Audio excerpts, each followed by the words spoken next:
For the front foot elevated split squat, in this stretch, we want to focus on getting our foot on a surface that is a little bit above knee height. The higher the surface is, so long as you can get your foot up on it and lean forward a little bit, the easier it will be. The lower the surface is to the ground, the more challenging it will be to keep your balance and the more load that will be on your front leg.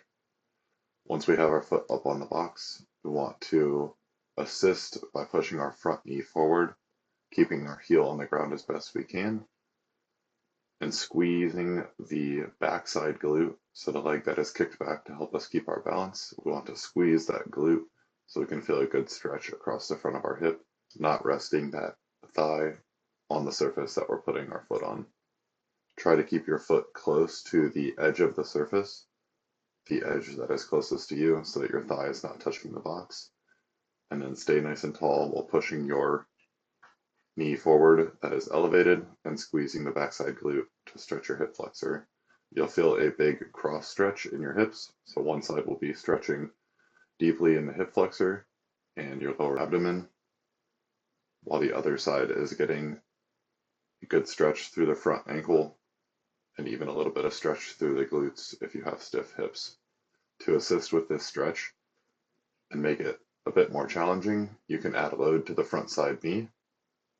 This will help you get a better stretch through the front to ankle by loading your knee on top of it, and it will allow you to stay more upright with your torso because you have a counterbalance of load out in front of you, so you can stay more upright with your shoulders, allowing you to better stretch your back hip flexor as well.